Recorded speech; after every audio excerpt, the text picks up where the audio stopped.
Lakukanlah segala sesuatu, segala upaya untuk memelihara kesatuan tubuh Kristus. Itu life worthy of the calling. Hidup yang berpadanan dengan panggilan Injil. Kemudian apalagi hidup yang berpadanan dengan panggilan Injil. Yang kedua, hidup yang berpadanan dengan panggilan Injil adalah hidup yang berakar kuat dan kokoh dan teguh di dalam teologi, doktrin-doktrin yang benar. Dulu itu waktu saya masih kuliah, kalau ketemu orang-orang khususnya yang sudah tua-tua, mereka selalu nasihat saya, tidak perlu pintar-pintar, yang penting hatinya tulus. Saudara-saudara, itu penyesatan. Itu tidak benar. Kita harus tulus dan kita juga harus pintar. Satu kali lagi, kita harus tulus, harus bersemangat, harus penuh komitmen, tapi kita juga harus pintar. Amin. Amin. Yes, hamba Tuhan tidak boleh bodoh. Ingat tadi Pak Ketum membaca, jangan bodoh. Betul ya Pak Ketum ya? Kita harus pintar, jangan bodoh. Karena apa? Karena setan itu punya 1001 macam cara untuk menipu jemaat dan menipu orang-orang yang sudah ditebus oleh Tuhan Yesus. Itu sebabnya kita harus pintar dan harus berhikmat untuk melihat tipu muslihat iblis, termasuk juga untuk melihat kekacauan apa yang sedang terjadi dan kita address itu. Tidak boleh begitu. Jadi a life worthy of the calling, yang pertama adalah hidup yang menjadikan kesatuan tubuh Kristus sebagai prioritas. Itu bukan pilihan, tapi prioritas, harus menjadi agenda utama. Program-program kita, misi kita harus berorientasi pada kesatuan tubuh Kristus. Dan yang kedua, hidup yang berpadanan dengan Injil berarti hidup yang berakar kuat, kokoh dan teguh di dalam doktrin-doktrin yang benar dan yang ketat. Jangan percaya kepada siapapun yang mencoba membodohi saudara, mengatakan yang penting kita tulus, yang penting kita semangat. Doktrin itu tidak penting, doktrin itu memecah belah. Itu ajaran yang salah. Itu adalah hidup pelayanan yang tidak berpadanan dengan panggilan. Kita dipanggil untuk berdiri kokoh teguh dan tidak bergeser dari teologi, doktrin-doktrin yang sehat, yang benar, dan yang ketat.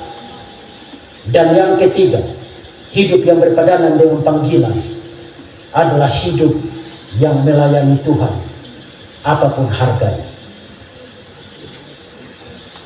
Saudara yang terkasih, banyak bulan yang lampau. Kalau kita mau geser ke belakang, hampir 2 milenia yang lampau.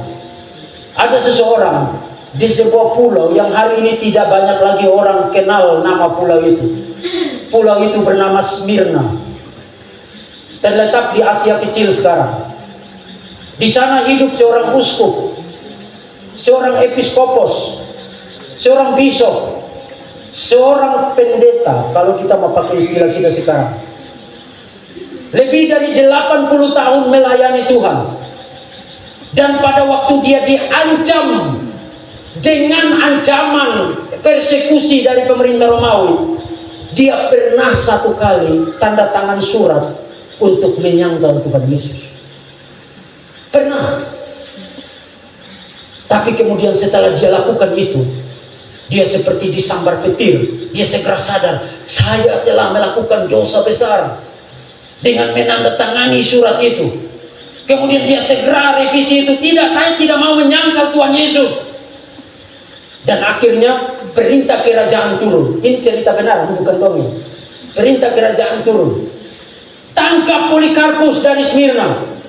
Bawa dia kemari. Disiapkan api yang sangat besar, tungku yang sangat besar, kayu yang sudah sangat kering, dan apinya itu siap membara, membakar apa saja yang ada di situ. Kemudian kaisar tanya begini, satu kali terakhir saya bertanya kepada engkau, wahai Bishop Polikarpus dari Smyrna, apakah engkau bersedia menyangkal Yesus sekarang?